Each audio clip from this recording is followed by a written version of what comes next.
Agora vamos olhar um pouquinho mais sobre o modelo da paridade de poder de compra, lançando mão do material do manual do professor Kit Pilbian, da London School.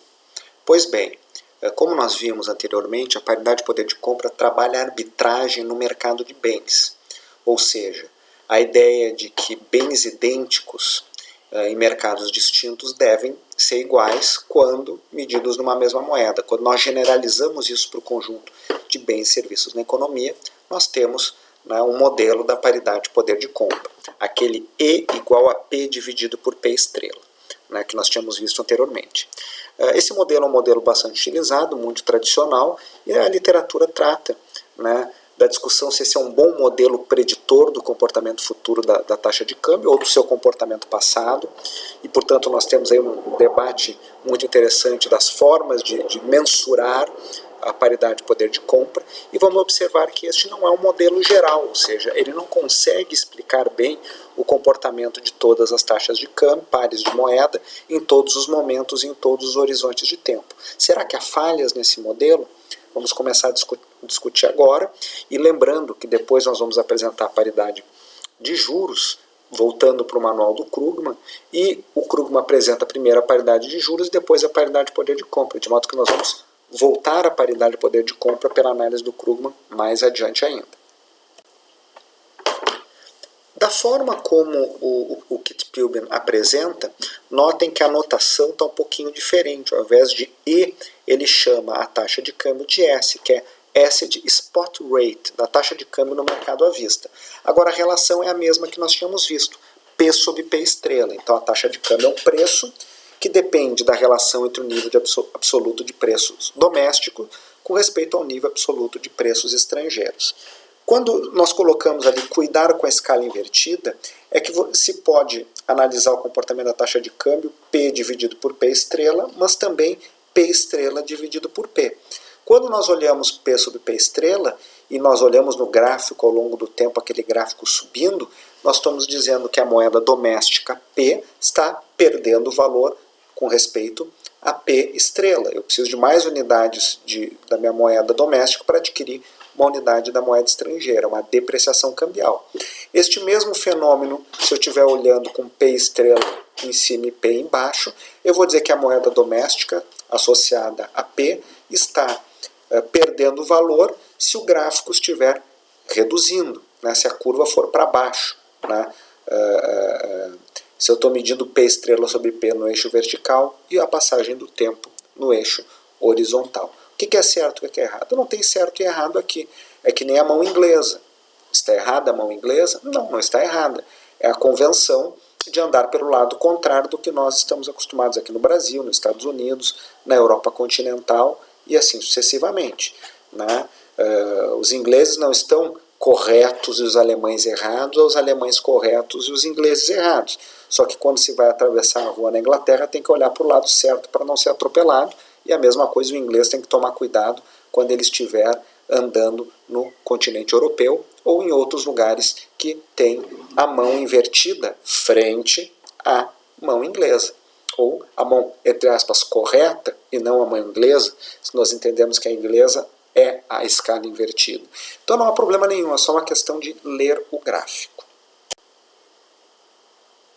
Se a paridade de poder de compra absoluta, aquela que nós vimos anteriormente, para que ela se mantenha ao longo do tempo, se P crescer mais do que P estrela, E tem que crescer na mesma proporção.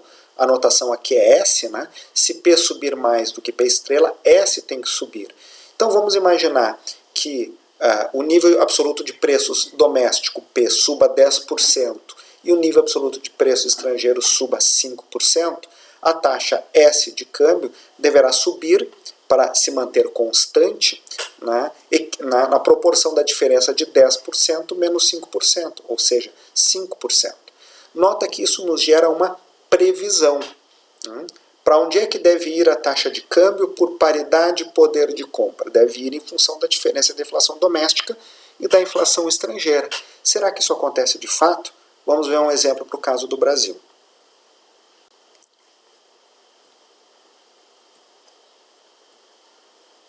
O gráfico apresentado mostra a evolução da taxa nominal de câmbio, a taxa de mercado, uma média mensal, né, que nós pegamos os dados lá do IPEA Data a partir dos dados do Banco Central, que evolui ali a linhazinha azul de R$1 por dólar no início do plano real, lá em 94, e chega a R$5,60 por dólar na média de maio de 2020, o último dado que nós tínhamos disponível quando nós fizemos este gráfico. E vemos as suas oscilações ao longo do tempo. O que é a linha vermelha? É a linha por paridade de poder de compra. Eu pego aquela cotação inicial de 1 por 1 e vou corrigindo em função do quê? Da diferença acumulada entre a inflação brasileira e a inflação estadunidense. Então vocês vão observar que em alguns momentos a taxa de câmbio observada no mercado azul, ela está muito abaixo da taxa que seria por paridade de poder de compra. Entre 94 e boa parte de 98 foi assim. Já entre 98 e 2005 deu-se o contrário, sendo que entre 98 e meados de 2002, 2003, né, essa taxa estava muito acima. A partir de 2003 ela vai recuando em direção ao que seria a paridade de poder de compra e fica por ali ou abaixo desse patamar até lá 2015, quando volta a subir. No período recente, há um deslocamento ou uma divergência muito grande entre a taxa observada no mercado e a taxa por paridade de poder de compra, calculada esta taxa usando os respectivos índices de preço ao consumidor. No caso brasileiro, o IPCA, no caso dos Estados Unidos, o IPC, calculado pelo órgão oficial de estatística daquele país. Se nós tivéssemos calculado por índices de preço atacado, por índices de preço de exportações ou por outros índices de preço, essa linha vermelha poderia ser diferente em nível e em forma. Aqui nós vemos, voltando para o manual, o exemplo do mesmo tipo de relação para vários pares de moeda, em que a linha pontilhada é a linha por paridade de poder de compra e a linha contínua é uma linha de mercado observada. Vocês vão verificar para as diversas taxas que às vezes as duas linhas estão muito próximas, às vezes elas estão distantes e vão em sentido contrário. A paridade implícita por paridade de poder de compra, a taxa implícita por paridade de poder de compra, por exemplo, está se apreciando e a taxa de mercado está se depreciando e vice-versa. Vamos observar. Aqui é o marco e o dólar. Aqui é o iene e o dólar. Iene e marco. Franco e marco, essas taxas estão muito próximas.